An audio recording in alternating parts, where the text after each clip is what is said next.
떠나지 마시고 계십소서. 성삼일체께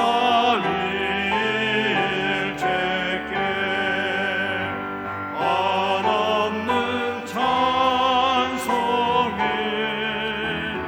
드립니다. 존귀한 주님을 영광 중배우고 영원히 모시게 하옵소서.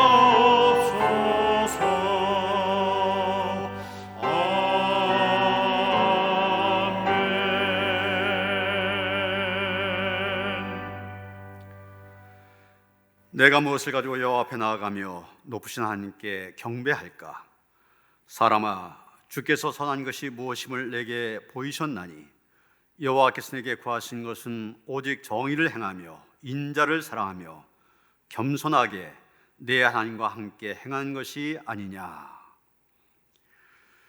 우리의 피난처가 되신 하나님 아버지, 지난 한 주간도 저희들 눈동자와 같이 지켜주셨다가 오늘 사순절 첫 번째 주일 예배를 드리게 하시니 감사합니다.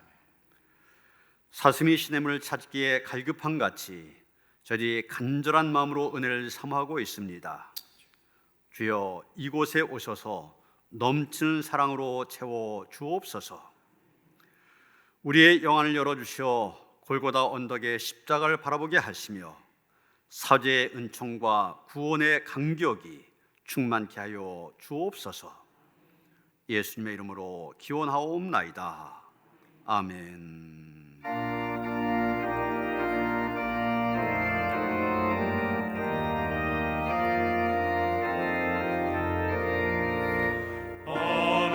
하나님의 크신 사랑 하늘에서 내리사 우리 안에 항상 계셔 온전하게 하소서.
하나님은 통회한 마음으로 나온 삶들을 물리치지 않으십니다.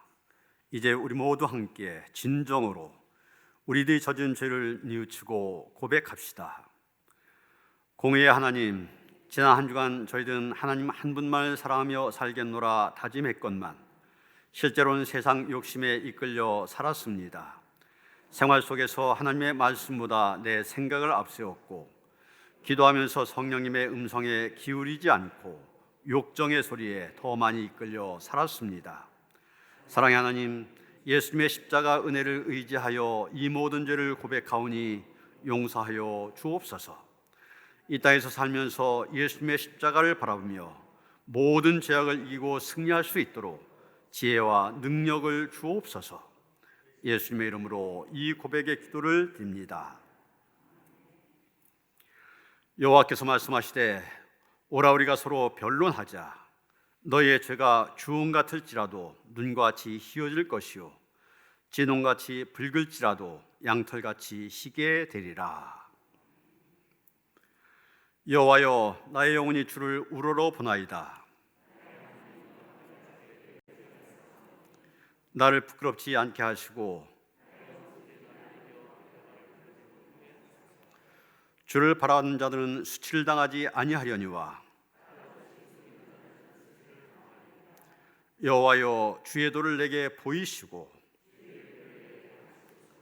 주의 진리로 나를 지도하시고 교훈하소서.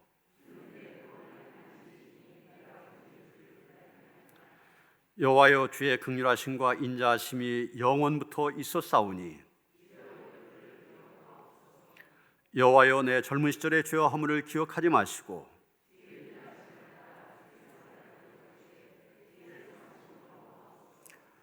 여호와는 선하시고 정직하시니 그러므로 그의 도로 죄인들을 교훈하시리로다. 아멘.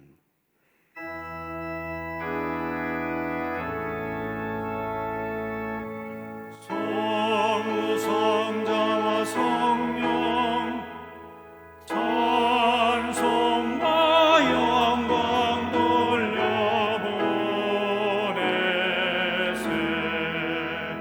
대초로 지금까지 또 영원 무궁토록 성삼위께 영광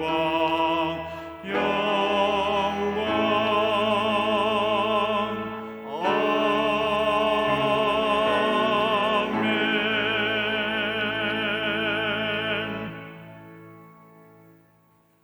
지극히 높으시고 영화로우시며 인자하심이 영원하신 하나님을 찬양합니다. 지난 일해 동안도 우리의 걸음과 동행하시고 추운 날씨 속에서도 우리의 육신을 안익게 하신 하나님께 감사를 드립니다. 즐겁게 안식할 날, 복되고 거룩한 이날에 예배에 초소에 모인 노년의 모든 권속들을 성부와 성자와 성령의 하나님의 품으로 안아주시고 우리의 찬송과 예배 중에 좌정하시어 크신 영광 받으시길 간절히 바라옵고 원하옵나이다. 우리의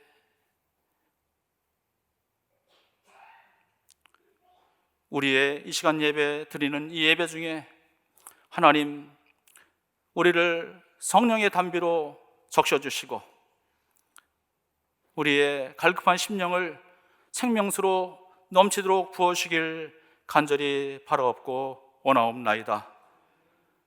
마른 나무 같은 우리의 심령을 또 우리의 고단한 육신을 아론의 지팡이 위에 우미 트고 싹이 나듯이 온전하게 새롭게 하여 주시기를 간절히 바라옵고 원하옵나이다.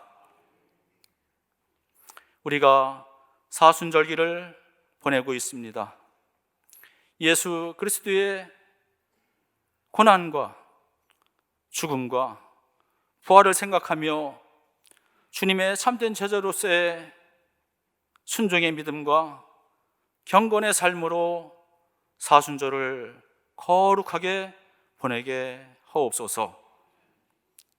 힘들고 어려운 시기에 절망과 고통 중에 있는 확진자들과 소상공인, 자영업자들, 그리고 경제적인 어려움에 빠져 있는 모든 가정 위에 희망의 불빛을 비춰주시고 속히 이 사태가 종식되고 예전의 평화로운 일상으로 돌아갈 수 있도록 역사하여 주시옵소서.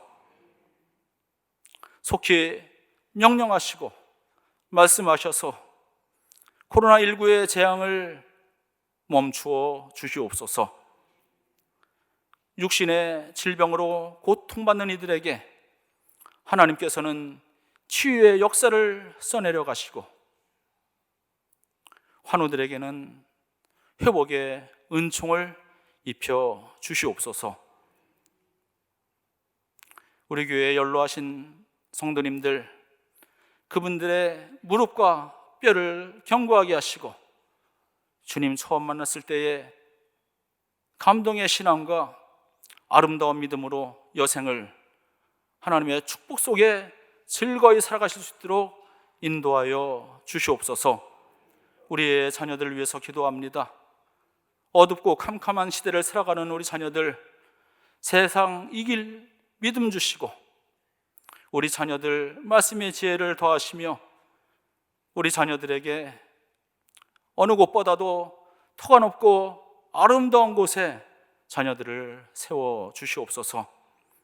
우리 교회를 떠나 목회하시는 우리 목사님들과 캄보디아의 선교사님 가정을 축복하시고 감당할 수 있는 능력을 날마다 부으시며 그들의 처소가 은혜로 차고 넘치고 그들의 섬김과 그들의 은혜로, 하나님의 은혜로 그곳에 주님의 나라가 확장되고 지경이 넓혀가는 역사가 날마다 일어나게 하옵소서. 우리 논영교회는 아버지 앞에 바르고 충성된 교회가 되며 세상과 이웃을 유익케 하는 교회, 누구나 다 나와 안식을 누리고 평화를 누리는 참 사랑의 은혜의 교회가 되게 하옵소서. 말씀을 증거하실 우리 목사님 능력의 손으로 붙드셔서 그 마음에 성령의 감동이 차고 넘치게 하시고 그 말씀으로 하여금 우리의 갈급한 심령과 영혼의 만족함을 누리게 하옵소서. 군 복무 중인 젊은이들의 육신을 강건하게 보호하시고 그들의 병영을 안전하게 돌보아주시길 간절히 바라옵고 원하옵나이다. 한 주간도 우리가 세상을 살아갈 때 세상 일 힘주시고 말씀 따라 순종하고 준행하는 은혜의 삶으로 우리를 인도하여 주시옵소서. 소망의 그리스도, 사랑의 예수님의 이름으로 간절히 기도드리옵나이다. 아멘.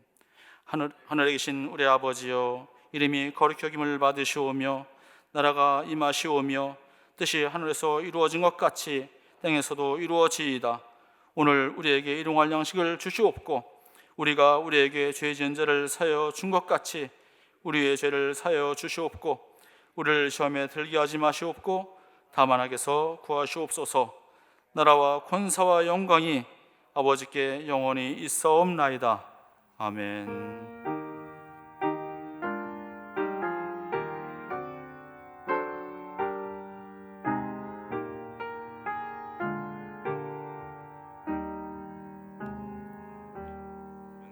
마가복음 1장 9절에서 15절까지의 말씀입니다. 마가복음 1장 9절에서 15절까지의 말씀입니다. 신약성경 53쪽에 있습니다. 그때 예수께서 갈릴리 나사렛으로부터 와서 요단강에서 요한에게 세례를 받으시고 곧 물에서 올라오실새 하늘이 갈라짐과 성령이 비둘기같이 자기에게 내려오심을 보시더니 하늘로부터 소리가 나기를 너는 내 사랑하는 아들이라 내가 너를 기뻐하노라 하시니라. 성령이 곧 예수를 광야로 몰아내신지라. 광야에서 40일을 계시면서 사탄에게 시험을 받으시며 들짐승과 함께 계시니 천사들이 수종 들더라. 요한이 잡힌 후 예수께서 갈릴리에 오셔서 하나님의 복음을 전파하여 이르시되 때가 찼고 하나님의 나라가 가까이 왔으니 회개하고 복음을 믿으라 하시더라. 아멘.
오늘 오랜만에 뵙는 분들이 그래도 여러 분 계시네요.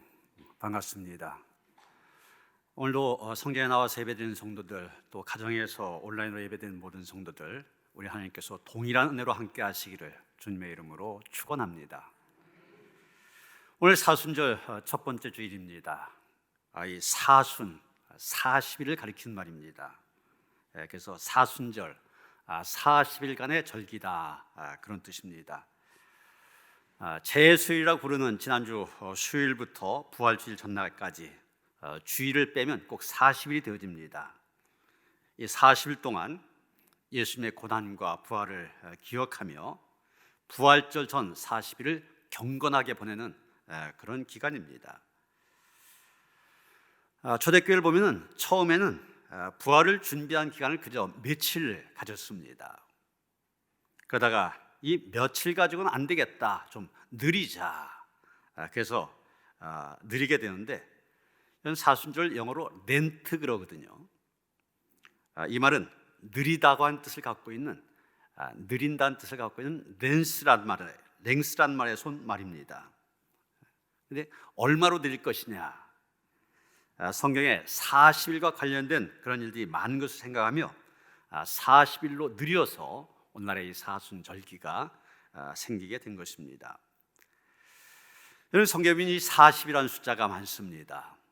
어떤 분이 그 숫자를 세어봤더니 전체 146번 나오더라, 그런 통계를 얘기하고 있는데, 이 숫자 40은 고난, 연단을 통한 준비의 의미를 갖고 있습니다. 여러분, 오늘 본문에도 보면 예수님 세례 요한에게 세례를 받으신 다음에 광야에서 40일 동안 지내면서 사탄의 시험을 이겨내시고, 그런 다음에 이제 복음을 전한 사역을 시작하지 않습니까? 사역을 하기에 앞서서 준비하는 기간으로 가졌던 것입니다. 그래서 초대교회도 이 광야의 시험을 생각하며 사순절을 지키게 된 것입니다. 그래서 사순절 기간 일반적으로 보면 헌신, 절제 또는 그리스도의 금식 또는 그리스도의 십자가에 대한 묵상, 이런 걸 하면서 보내게 됩니다. 이런 의미에서 사순절은 그리스도의 제자로서 그리스도의 발자취를 따르는 그리스도인들에게 경건의 훈련을 하기에 참으로 적절한 절기다 말할 수 있을 것입니다. 이 사순절 첫 번째 주일이 되면 전통적으로 시험을 이기신 예수님에 대해서 설교를 해왔습니다. 이 3년마다 이 복음서가 바뀌어지는데, 마태복음으로 설교하는 해에는 예수께서 광야에서 받으신 세 가지의 시험, 마귀에게 받은 세 가지 시험이 있지 않습니까? 그것에 대해서 자세히 설교를 하게 됩니다. 그런데 올해는 마가복음이 본문으로 정해졌는데, 오늘 본문 보면 크게 세 가지 대지로 나뉘어진 것을 보게 됩니다. 9절부터 11절까지 예수님이 세례 요한으로부터 세례를 받으신 장면을 얘기하고 있습니다. 그리고 12절부터 13절까지 광야로 성령의 이끌리심을 받아 사탄에게 시험을 받으시는 그런 장면이 나오고, 그리고 14절, 15절 예수님의 공생의 사역이 시작되는 내용입니다. 오늘 사순절 첫 번째 주일의 전통에 따라 예수님이 받으신 시험에 초점을 맞추어 설교를 하려고 합니다. 먼저 12절 말씀 보면 성령이 곧 예수를 광야로 몰아내신지라 이렇게 말하고 있습니다. 성령이 예수를 몰아내셨다. 참 이 귀에 익숙하지 않은 좀 어색한 표현입니다. 더구나 성령은 예수님을 좋은 곳으로 몰아내신 것이 아닙니다. 광야로 몰아내셨다고 하였습니다. 이런 광야에 대해서 여러분 말씀드리는데, 광야가 어떤 곳입니까? 광야는 사람이 살아갈 수 없는 곳입니다. 풀이나 나무가 자랄 수 없는 민둥산이요 허벌판입니다. 낮에는 내리쬐는 태양이 대지를 불덩이로 달굽니다. 밤이 되면 칠흑 같은 어두움과 냉기가 온 광야를 뒤덮습니다. 그래서 사람이 이 광야에 거한다, 살인적인 더위와 얼어 죽을 것 같은 추위와 싸워야 된다는 것을 의미합니다. 누구도 함께 해주지 않는 고독과의 싸움이 있는 곳이요, 아무것도 먹을 것을 마련할 수 없는 굶주림과의 싸움이 있는 곳, 그것이 바로 광야입니다. 게다가 오늘 본문 13절에 보면 이 광야, 사탄의 시험이 있었습니다. 또 들짐승들이 함께 있었습니다. 바로 이곳으로 성령께서는 다른 곳이 아닌 이 광야로 예수님을 이끌어 가셨다는 것입니다. 참 이해가 되지 않는 것이, 여러분 바로 앞에 예수님이 세례받으신 사건이 나오지 않습니까? 세례받으신 후에 어떤 일이 일어났습니까? 10절 보시면 곧 물에서 올라오실새 하늘이 갈라짐과 성령이 비둘기같이 자기에게 내려오심을 보시더니 그랬습니다. 요즘 쓴 용어로 성령의 기름 부으심이 있었다는 것입니다. 그것뿐이 아닙니다. 11절 뭐라고 했습니까? 하늘로부터 소리가 나기를 너는 내 사랑하는 아들이라 내가 너를 기뻐하노라 하시니라. 하나님께서 세례 받으신 예수님 내 아들이라고, 그것도 내 사랑하는 아들이라고 인정해 주셨습니다. 여러분, 얼마나 감격스러운 순간입니까? 성령 충만에다가 하나님의 인정하신 음성, 아마 인생 최고의 순간이라 말할 수 있을 것입니다.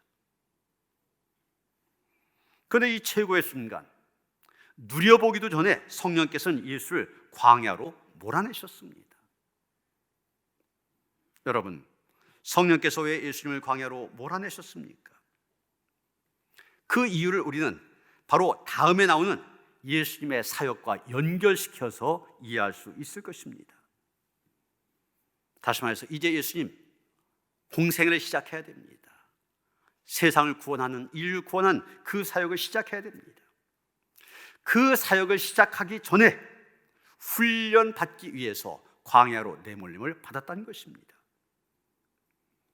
사명을 감당하기 위한 사역을 시작하기에 앞서 광야에서의 시험을 이기게 하는 강한 훈련을 먼저 받게 하셨던 것입니다. 어떤 목사님은 군사적인 유비를 사용하여서 이 부분을 설명하고 있습니다. 바로 앞에 나오는 세례, 이 세례는 군에 입대한 것과 같은데, 군에 입대하면 이렇게 손을 들고 내가 이 군대에서 모든 규칙을 지키겠다 맹세하지 않습니까? 세례가 그와 같은 것이라는 얘기죠. 그 다음에 이제 훈련을 받게 됩니다. 이 광야에서의 시험이 이 군인이 되어서 기본적으로 받게 되는 훈련에 해당된다는 얘기입니다. 여러분, 군대에 입대하면 신병이라고 하는데 신병을 바로 부대에 배치하지 않습니다. 먼저 논사훈련소라든지 사단의 신병 교육대가 있는데 그곳으로 보내서 5주간 군사훈련을 받게 합니다. 임무를 수행할 만한 군인으로 훈련을 받으면 그때 가서야 보병이든 포병이든 임무를 주어서 자기 역할을 감당하게 하는 것입니다. 여러분, 예수님 분명히 하나님의 아들이셨습니다. 그러나 그분이 인류 구원이라는 사역을 감당하기 위하여 광야 훈련소로 보낸 것입니다. 13절에 보면 광야에서 40일을 계시면서 사탄에게 시험을 받으시며 이렇게 말하고 있는데, 여기 시험이란 단어가 나오죠. 헬라어로 에케페이라조란 말입니다. 그런데 신명기 8장 2절에 보면 똑같은 단어가 나오고 있습니다. 내 하나님 여호와께서 이 40년 동안에 내게 광야 길을 걷게 하신 것을 기억하라. 이는 너를 낮추시며 너를 시험하사 내 마음이 어떠한지 그 명령을 지키든지 지키지 않는지 알려 하심이라. 여기 하나님께서 이스라엘 백성들 광야에서 40년 동안 광야 길을 걷게 하신 이유가 나옵니다. 그 이유가 무엇이냐? 시험하기 위함, 바로 이것입니다. 여러분, 지금 이스라엘 백성들 430년 동안 애굽에서 노예 생활을 하다가 그 애굽의 억압으로부터 해방되었습니다. 우리가 8월 15일 일제 식민지로부터 해방되었을 때 그때 얼마나 기뻐했습니까? 얼마나 감격스러워했습니까? 지금 이스라엘 백성들이 그렇습니다. 애굽으로부터 해방에 감격하고 있습니다. 그런데 하나님께서는 바로 그때 이스라엘 백성들로 하여금 광야길을 걷게 하신 것입니다. 여러분, 하나님 얼마든지 이스라엘 백성들 곧장 가나안 땅으로 인도하실 수 있었습니다. 실제 일주일이면 갈 수 있는 거리입니다. 그런데 하나님 바로 그들 인도하지 아니하시고 40년 동안 광야길을 걷게 하셨습니다. 여러분, 하나님의 능력이 부족해서입니까? 아닙니다. 하나님은 전능하신 하나님이십니다. 능치 못할 일이 없으신 전능하신 하나님이십니다. 그래도 하나님 이스라엘 백성들 광야길로 인도하셨습니다.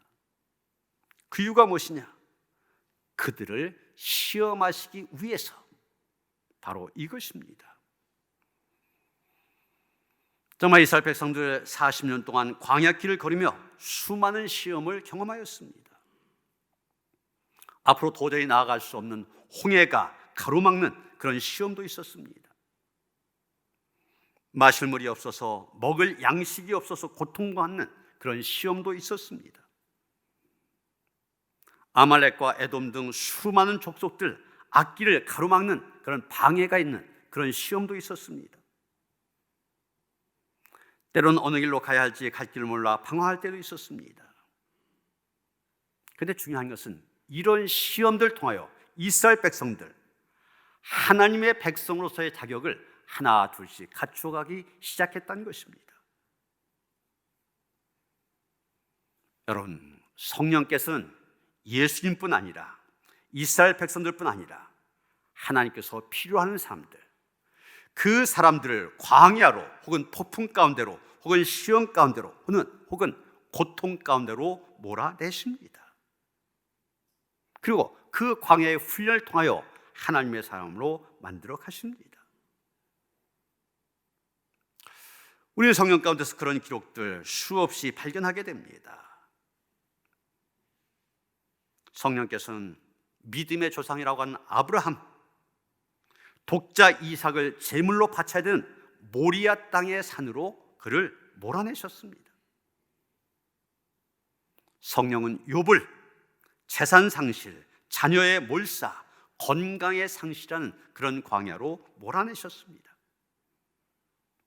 성령은 다니엘을 사자굴과 풀무불로 몰아넣으셨습니다. 성령은 요나를 고기 뱃속으로 몰아넣으셨습니다. 성령은 바울과 실라를 빌립보 감옥 가운데로 몰아넣으셨습니다. 성령은 사도 요한을 반무섬으로 몰아내셨습니다. 그리고 그 광야의 시험 견디게 하셨습니다. 이기게 하셨습니다. 그래서 그들이 그 광야의 시험을 이겼을 때, 광야의 훈련을 성공적으로 마쳤을 때 하나같이 하나님의 위대한 사역에 쓰임받는 일꾼이 될 수 있었던 것입니다.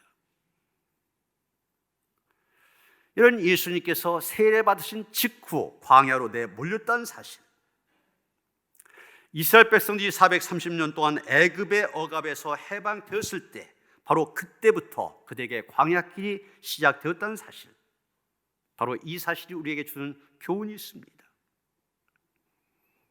우리가 회개하고 예수를 영접하고 구원받은 성도가 되었다, 세례까지 받았다, 그래서 그게 끝이 아니라고 한 것입니다. 예수 믿으면 그 다음에는 병도 고침받고 하는 사업마다 다 잘되고 자식들도 잘되고 그렇게만 돼야 되는데 그게 아니라는 것입니다. 성도들에게도 광야 같은 세상이 그 앞에 펼쳐지게 됩니다. 항상 밝고 환한 낮과 같이 형통하고 좋은 날만 있는 것이 아니라 밤과 같은 어둡고 답답하고 험하고 어려운 길도 만날 수 있게 된다는 것입니다. 믿음을 살면서 흔히 하는 질문들이 있습니다. 아니, 정말 믿음이 좋은 사람인데, 정말 주님을 뜨겁게 사랑하는 사람인데 왜 그런 사람들이 위기를 만나게 되고 실패를 만나게 될까? 왜 그런 사람들이 심각한 병에 걸린다든지 또 지독한 핍박에 시달리게 되는 것일까? 심지어 어떤 사람, 이런 시련을 만나서 하나님을 원망하거나 하나님의 사랑을 의심하기도 합니다. 또 어떤 사람, 그런 시험을 만나 주저앉거나 유혹을 만나 넘어지기도 합니다. 왜 하나님께서는 사랑하는 백성들인데 평탄하고 순조롭게 신앙생활을 하지 않도록 광야로 내몰아서 시련에 직면하게 하는 것일까? 성령의 대답은 한 가지입니다. 그들을 시험하시기 위함이다. 광야길에서 만난 갖가지의 어려움을 해결해 나간 가운데 하나님의 도우심을 체험하고 성령의 능력을 체험하고 그러면서 믿음으로 성숙해져가는 그런 삶이 되어지도록 하기 위해서 하나님께 시험을 주신다는 것입니다. 정말 우리는 인생을 살아가면서 갖가지의 광야를 만나게 됩니다. 제가 어제 이발을 했는데 원래는 지난주에 했어야 되는데 못했습니다. 이유가 제 단골 이발사가 상을 당해서 지난주에 오지 않았어요.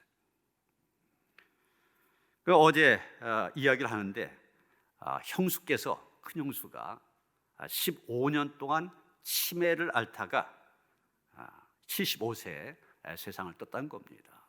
그래서 그 15년 가족들이 얼마나 힘들었는지 얘기해요. 치매다 보니까 저 안송의 시골 마을 한 20여 호 사는 그런 노인들만 사는 그런 마을인데, 이분이 치매에 걸리다 보니까 정신이 없잖아요. 아무 집에나 들어가서 자기 그냥 필요한 것들 그냥 가져온대. 그러면 사람들이 이 집에 와서 찾아가는데, 어떤 때는 그냥 사람들이 뭐 잊어버렸다면은 의뢰 이 집에서 가져갔겠지 하고 이 집에 와서 그냥 둘러본대요. 뭐 그런 한 가지의 사례를 얘기했는데, 그러면서 가족들이 얼마나 힘들었는지. 여러분, 가족 가운데 치매 걸린 사람이 한 사람 생겼다. 완전히 가족 전체가 광야로 내몰리게 됩니다. 제가 요즘에 읽는 책 가운데 소설가 박범신이 쓴 당신이란 책이 있는데, 이 책의 주제가 바로 그 치매입니다.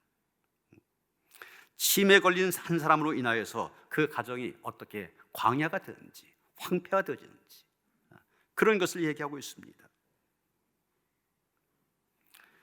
엊그제 제 막내 졸업식이 있었습니다.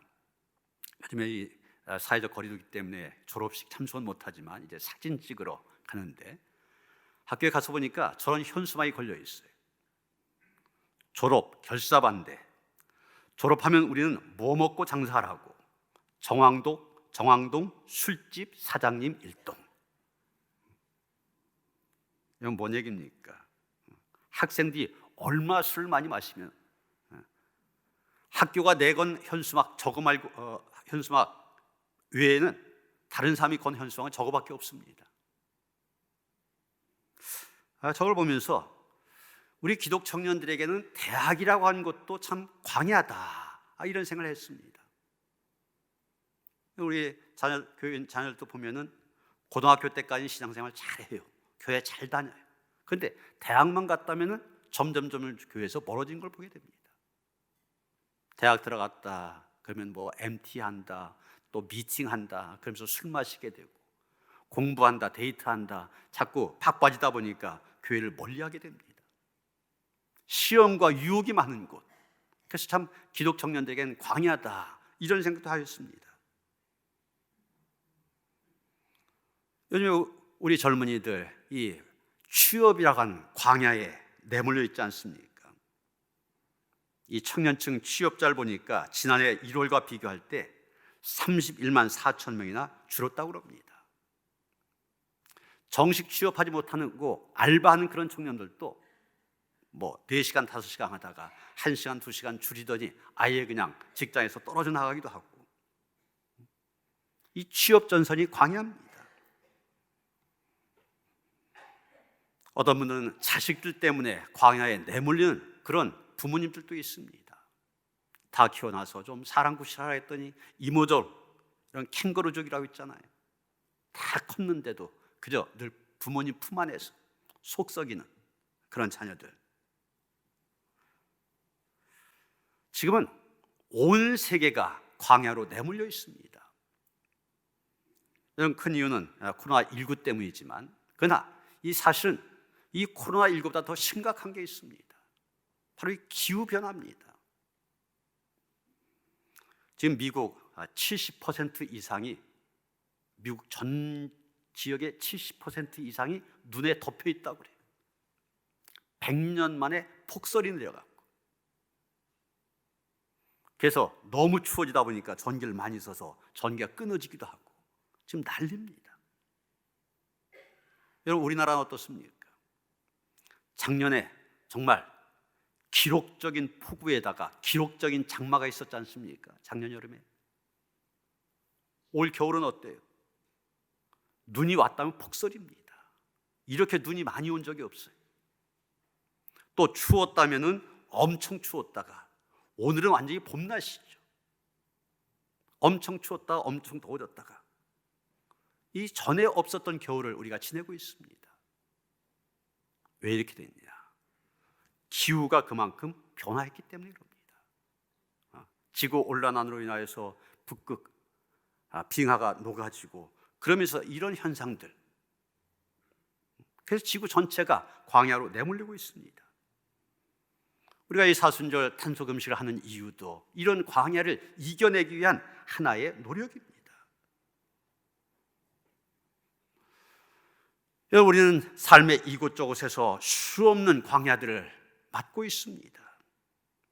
그런데 오늘 성경이 얘기하고 있는 것은 우리가 마주한 광야들, 바로 우리를 시험하기 위한 광야라는 것입니다. 우리를 훈련시켜서 온전한 하나님의 백성이 되고자 하는 광야입니다. 그러기에 잘 이겨야 됩니다. 잘 훈련을 받아야 됩니다. 그런데 이제 광야길 걷는 우리에게 힘을 주는 말씀이 있습니다. 본문 13절 말씀입니다. 광야에서 40일 계시면서 사탄에게 시험을 받으시며 들짐승과 함께 계시니 천사들이 수종들더라. 여러분, 예수님 옆에 무서운 들짐승들도 있었지만 수종드는 천사들도 있었습니다.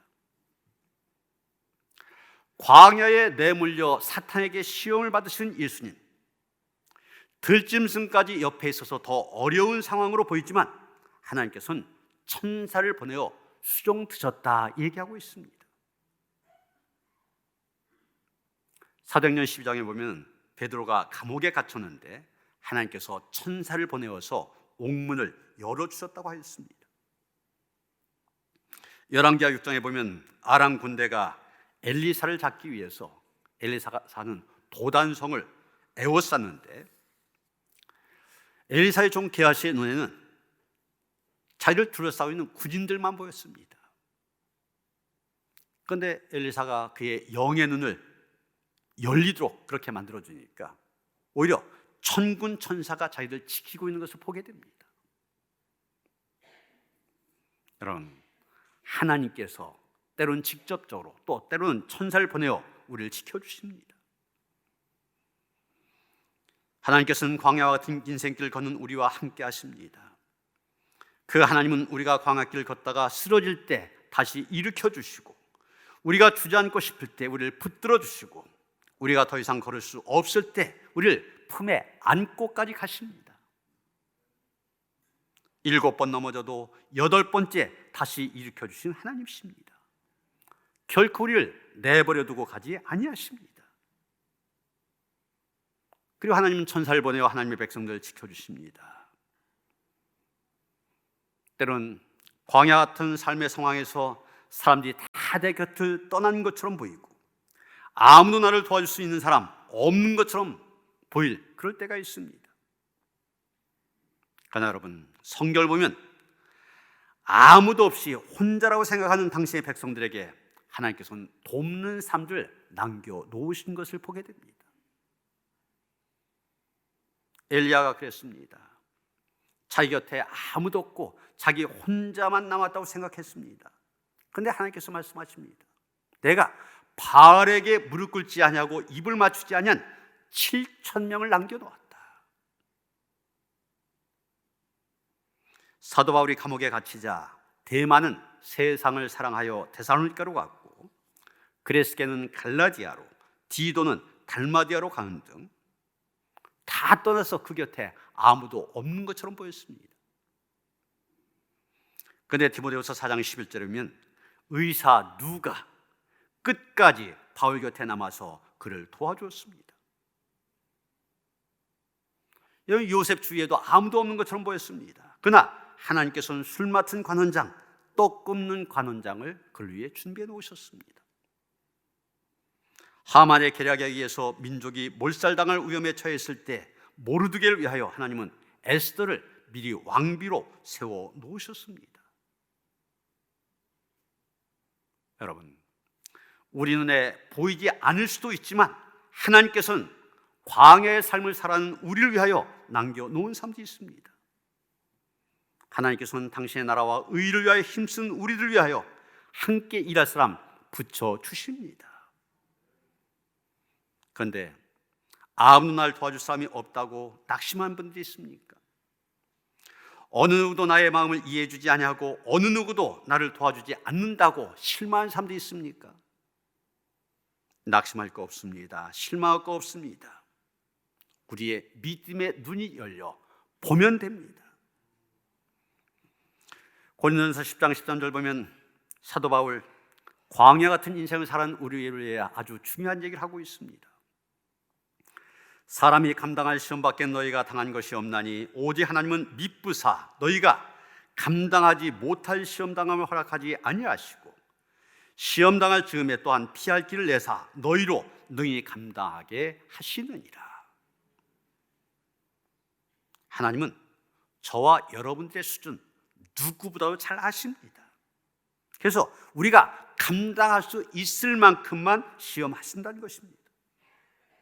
또 우리가 감당하지 못하여 쓰러지려고 하면 피할 수 있는 길 열어주신다는 것입니다. 에레미야 애가 3장 33절에도 광야 같은 인생을 사는 우리에게 힘을 주는 말씀이 나옵니다. 주께서 인생으로 고생하시며 근심하게 하심은 본심이 아니시로다. 이런 이 말씀 꼭 기억하시길 바랍니다. 우리가 광야 같은 삶 속에서 근심한 것은 하나님이 원하시는 것이 아니라는 것입니다. 우리가 고생한 것 하나님의 본심이 아니라는 얘기입니다. 저는 광야의 삶을 살았던 대표적인 사람으로 강용우 박사를 여러분에게 소개하고 싶습니다. 시각장애, 전혀 눈이 보이지 않는 시각장애를 가진 사람으로 미국에 유학을 하여 1976년 맹인으로서는 한국 최초의 박사가 되었습니다. 2001년 백악관 국가장애위원회 정책차관보, 한국 사람으로서는 백악관의 최고위직에 오른 사람입니다. 그런데 이 사람 13살 때 아버지를 잃게 됩니다. 그리고 이듬해 축구공에 눈이 맞아 축구공에 맞아서 이 시력을 완전히 잃어버리게 됩니다. 같은 해 어머니는 그 충격을 이기지 못하여 뇌졸중으로 세상을 떠났습니다. 졸지에 가장이 된 누나는 학업을 포기하고 평화시장 봉제공으로 취직하여 밤낮 없이 2년 동안 일하다가 그 누나도 죽었습니다. 누나가 세상을 떠나던 날 그는 어린 두 동생을 끌어안고 울고 또 울었다고 하였습니다. 정말 광야에 내쫓김을 당하였던 아브라함의 서자 이스마엘의 통곡을 생각하게 하는 그런 장면입니다. 세상에 이런 가혹한 형벌이 또 있을까? 내가 무슨 죄를 그렇게 크게 지었다고 이런 벌을 내리신 건가? 하나님이 원망스럽기만 했다는 것입니다. 그러나 원망과 절망은 거기까지였습니다. 그는 원망과 절망을 그쳤습니다. 더 이상 원망하지 않았습니다. 말년에 그가 췌장암에 걸렸습니다. 그러나 그때도 원망하지 않았습니다. 2012년 죽음을 앞두고 내 눈에는 희망만 보였다, 이런 제목의 책을 내놓았습니다. 그 책에서 그는 이렇게 고백하였습니다. 하나님의 축복으로, 제일 먼저 얘기한 게 하나님의 축복입니다. 하나님의 축복으로 저는 참으로 복되고 감사한 한평생을 살았습니다. 저의 실명을 통하여 하나님은 제가 상상조차 할 수 없는 역사들을 이루어내셨습니다. 두 눈을 잃고 저는 한평생을 살면서 너무나 많은 것을 얻었습니다. 이제 하나님의 축복으로 하나둘 주변을 정리하고 사랑하는 사람들에게 작별 인사할 시간도 허락받았습니다. 여러분으로 인해 저의 삶이 더욱 사랑으로 충만하였고 은혜로웠습니다. 감사합니다. 여러분, 어렸을 때 부모님 다 돌아가셨습니다. 이어져 누나마저 자기 곁을 떠났습니다. 그리고 자기 두 눈도 잃어버립니다. 최악의 광야입니다. 그러나 그 최악의 광야에서 하나님의 은혜, 하나님의 역사, 하나님의 축복을 경험하였기에 그런 고백을 할 수 있었던 것입니다. 지금 부목사님들이 온라인으로지만 목회 신방을 하고 있는데 신방 보고서를 저한테 올립니다. 그 신방 보고서에 각 가정의 기도 제목이 이렇게 실려 있는데 저도 그것을 보면서 함께 기도하게 됩니다. 근데 어제 보고서를 보면서 참 은혜 받은 그런 제목이 있습니다. 한 권사님의 기도 제목인데 이런 내용이었습니다. 코로나로 인해 믿음이 더욱 굳건해짐 하나님께 감사합니다. 이 권사님 딸이 그 공립 어린이집을 다니기 때문에 교회도 지금 계속 못 나오는 분입니다. 그럼 교회 못 나오면서 자꾸 믿음이 식어진다 이런 얘기들을 하고 있지 않습니까? 그런데 코로나로 인하여서 믿음이 더욱 굳건해진 것을 감사합니다. 코로나19라는 광야의 의미를 잘 알고 그 광야를 잘 이기신, 잘 통과한 분의 고백입니다. 사랑하는 성도 여러분, 하나님의 은혜로 하나님의 백성된 우리들이지만 그런 우리의 악기에도 광야는 놓여 있습니다. 아니, 하나님께서 그 광야로 우리를 내모르십니다. 광야의 시험을 잘 이길 때, 광야의 훈련 잘 받아 넘길 때 우리 앞에는 하나님의 은혜가 있습니다. 하나님의 축복이 있습니다. 광야의 삶의 의미를 되새기는 이 사순절, 임마누엘, 우리와 함께 하신 하나님의 도우심으로 이 광야길 성공적으로 걸어가는 그런 성도들 되어주시기를 주님의 이름으로 축원합니다. 하나님, 이 사순절 우리에게 광야를 허락하신 하나님의 뜻을 생각하며 함께 은혜를 나누게 하시니 감사드립니다. 우리 앞에 닥친 광야로 인하여 낙심하며 실망할 때가 있었음을 고백합니다. 우리의 불신앙을 지워버리게 하시고 신실하신 하나님을 믿는 믿음으로 그 하나님께서 우리와 함께 하심을 확신하면서 광야의 시험 잘 이길 수 있게 하시고 광야의 훈련 잘 받을 수 있게 하시고 그래서 하나님의 온전 백성으로 세워져 가는 주의 거룩한 성도들 되게 하시옵소서. 우리 주 예수 그리스도 이름 받들어 기도하여 싸움나이다. 아멘.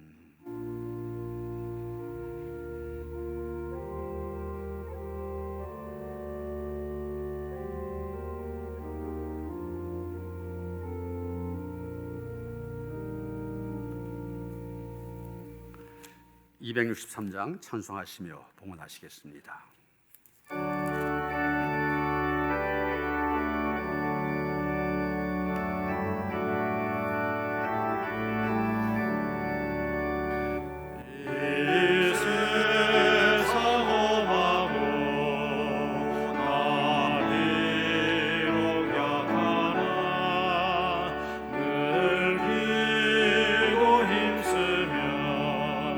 큰 권능 얻게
사순절 첫째 주일을 맞이하여서 교회에 나와 또 가정에서 영과 진리로 하나님을 예배합니다. 간절히 구하옵는 것은 이 사순절이 우리 모두에게 은혜의 절기가 되어지기를 원합니다. 더 하나님의 은혜를 사모하며 경건훈련에 힘쓴 가운데 하나님께서 기뻐하시는 하나님의 모습으로 세워지게 하시고 우리 하나님께서 마음껏 은혜 주시며 축복하시는 귀한 성도들 될 수 있도록 함께 하시옵소서. 오늘 하나님을 예배하면서 정성된 예물을 드립니다. 믿음으로 드린 예물 기뻐 흠양하시옵소서. 들은 그 손길들, 그 가정과 자녀를 생업을 축복하여 주셔서 하나님께 주신 풍요함이 없는 가운데서도 넘치게 하여 주시옵소서. 그래서 하나님의 자녀됨을, 하나님께서 축복하심을, 하나님의 역사하심을 만민에게 보여주시는 성도의 삶이 될 수 있도록 함께 하시옵소서. 드려진 물질 하나님 축사하시사 씻어진 곳곳마다 주의 영광만이 드러나길 원하며 우리 주 예수 그리스도 이름 받들어 간절히 축원하며 기도하옵나이다. 아멘.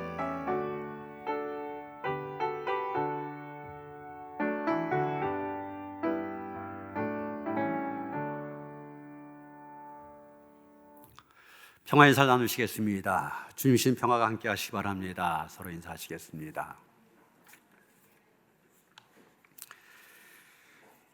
오랜만에 오신 분들 다시 한번 반갑고요 환영합니다. 더 많은 분들이 예배 자리에 나왔으면 하는 그런 바람입니다. 이제 그 사회적 거리두기 2단계이기 때문에 20% 참석할 수 있습니다. 지금 아직도 많은 공간이기 때문에 더 많은 분들이 오실 수 있는데 여러 가지 형편 때문에 나오실 수 없는 분들 할 수 없지만 가만히 보면 이제 그냥 교회 가지 않고 집에서 온라인으로 예배되니까 편해서 편함에 젖어서 못 나오신 분도 있는 것 같아요. 그런 분들은 그런 편함의 자리 박차고 교회에 나오시길 바랍니다. 또 주어진 은혜가 새롭습니다. 그래서 이 모든 예배와 기도회 교회에서 모일 수 있고 원하시는 분 다 참여할 수 있으니까 힘껏 참석하도록 하시고요. 또 참석 못하신 분을 위해서 온라인 예배 계속 되어집니다. 참석하시길 바랍니다.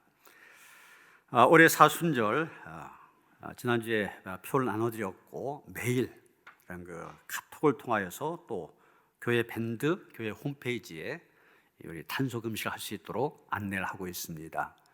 적극적으로 참여하여서 우리 스스로 우리의 경건을 훈련할 뿐만이 아니라 말씀드린 것처럼 이 기후변화라고 하는 그런 위기 속에서 하나님의 창조 질서를 보존하는데 우리 모두가 동참할 수 있게 되기를 바랍니다. 온라인 목회 신방 계속되어집니다. 기도로 준비하면서 은혜의 시간 되어주시길 바랍니다. 남동 서지방회가 돌아온 주일 오후 3시 하나비전교회에서 있습니다. 아직도 이 사회적 거리두기 2단계여서 99명까지만 회의에 참석할 수 있습니다. 그래서 참석할 수 있는 분들 명단을 거기 기록했고요. 그 외에 지방에 대표되신 분들은 위임장을 써서 내주시기를 바랍니다. 교회학교 온라인 겨울성경학교 및 수련회가 돌아온 토요일부터 시작되어집니다. 이미 어제부터 이 드라이브스를 통하여서 필요한 이 자료들 아이들에게 이렇게 보내주고 그랬는데 아직도 이 모여서 하는 것은 위험이 있지만 그래도 우리 아이들 신앙적으로 훈련시키고 교육할 수 있는 좋은 기회 놓치면 안 되겠다. 그래서 이 온라인한 형식을 통하여서 준비를 했습니다. 우리 교육자들과 또 교사들 열심히 기도하며 준비했습니다. 부모님들도 가정에서 아이들 잘 참여할 수 있도록 안내해 주시고 또 위에서 기도해 주시기를 부탁을 드립니다. 다 일어나셔서 505장 찬송하시겠습니다.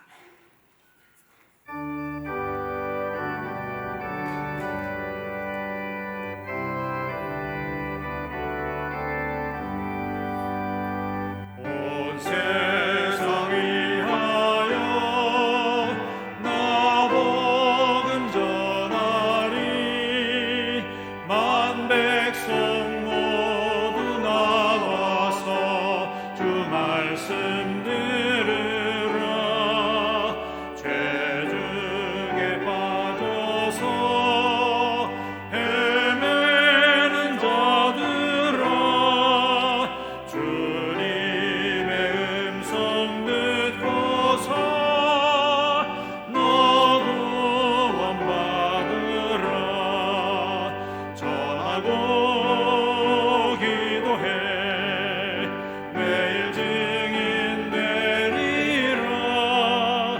세상 모든 사람들 듣고 그 사랑 알도록 온 세상 위하여 이 복음 전하리.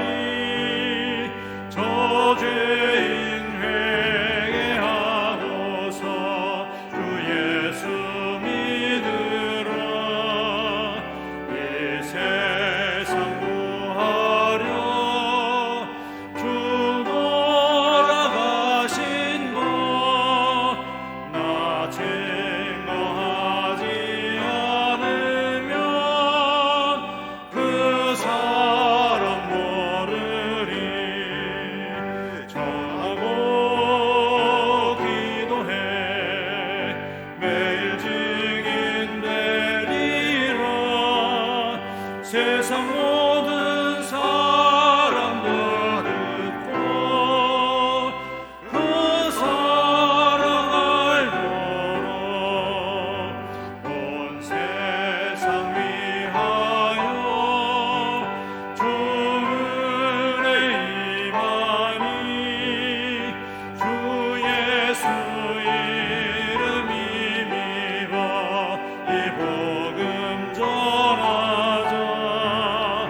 먼 곳에 나가서 전하지 못해도 나 어느 곳에 있든지 늘 기도 힘쓰리.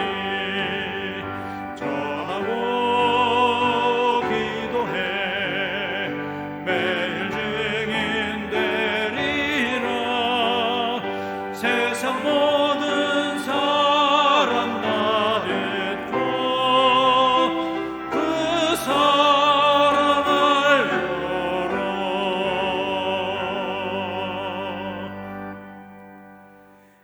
이제는 우리 주 예수 그리스도의 은혜와 하나님 아버지의 그 극진하신 사랑과 성령의 감화감동 역사하심이 광야 같은 그런 세상 속에서도 하나님께서 우리에게 허락하신 시험과 훈련 잘 이겨내어 하나님의 온전한 삶 되어 하나님의 영광의 사역에 쓰임받기를 원하며 다짐한 모든 성도들 가운데 이제로부터 영원토록 함께 하시옵기를 간절히 축원하옵나이다. 아멘.